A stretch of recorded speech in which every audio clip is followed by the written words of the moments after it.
So, with the Marvels less than 2 weeks away from premiering, the momentum is gathering for what will most likely be an absolute shit show. There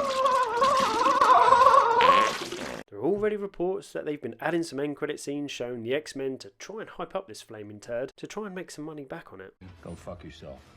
And talking about money, we can see that the production budget for this is higher than Snoop Dogg at a Burning Man festival. This has cost, according to Forbes, over $270 million to make with all the reshoots that they've had to do. And as we've been finding out, Disney have been undervaluing their previous films, so realistically, this is likely to be around $300 million plus. So on that alone, we're looking at $600 million for them to break even with the budget, because cinemas take 40 to 50%, so you've got to double it. But as I've said before, you've got to factor in the marketing budget as well, which is generally half of the budget cost. However, due to the actors' strike, there hasn't been as much marketing, I'd say. So, I'll be generous and say it's cost $100 million. So for the Marvels to just break even, we're looking at $700 million of cinema ticket sales.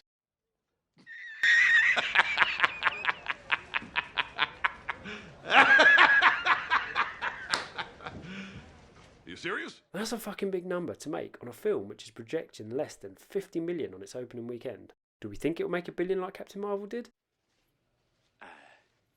No. Captain Marvel was sandwiched between Infinity War and Endgame. The Marvels are following on from all the tragic slow deaths that became of Ant-Man, Thor, Secret Invasion, Loki, She-Hulk, Miss Marvel, Doctor Strange's mum. And you know what? Everyone can also see that this is the spear tip of peak MCU. And I can say quite confidently, nobody cares. What? What the fuck? People talk about superhero fatigue. In a way, I do agree, but it's fatigue accelerated due to the piss poor content we've been given. So with that, I've got 10 reasons why Miss Marvel will fail.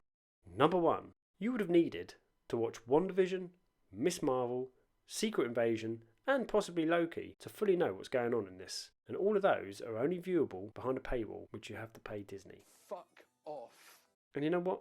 Even if you could be asked to watch all of that, they're so fucking bad, you wouldn't have finished them anyway. No shit, Sherlock. Number 2. Nobody likes the character Captain Marvel. She was a peak Mary Sue and got bad reception because of it. Bear in mind this character was supposed to carry Phase 4 and Phase 5 and beyond. She was going to be the new flagship. She was hyped as the most powerful character in the Avengers, and yet we got nothing after that but bit parts.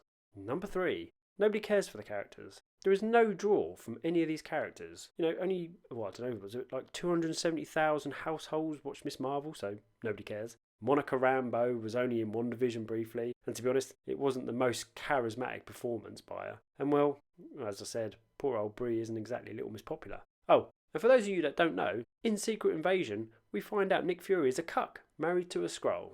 Hold up, wait a minute, something ain't right. Number 4, it is Girl Boss Hell.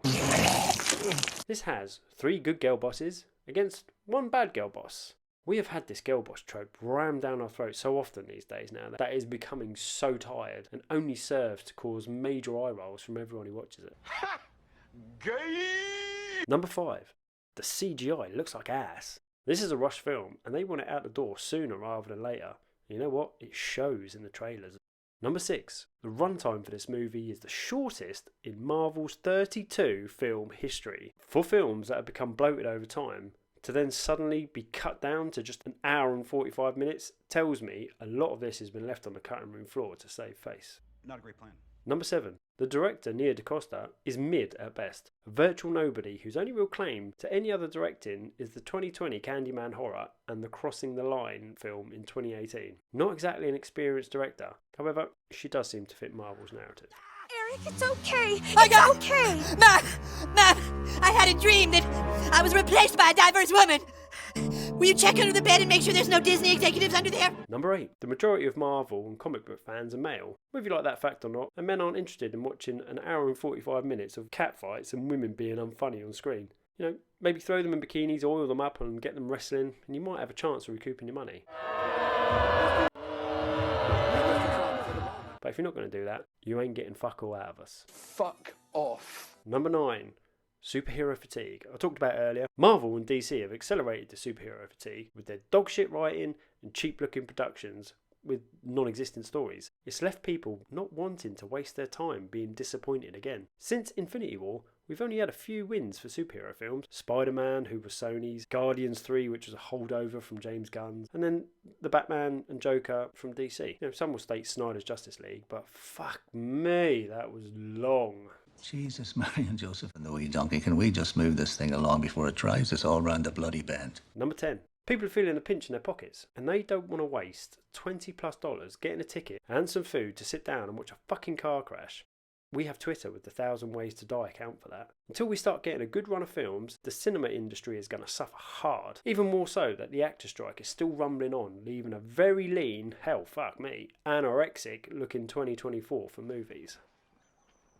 Fuck. So there you have it. The writing's on the wall, and it looks bleak as fuck. I personally predict they won't make it over 400 million for this film, making it a huge loss for Disney once again. But what do you guys think? Leave me a comment. Do you think it'll flop? Or will it surprise us all and put Brie in everyone's good books again?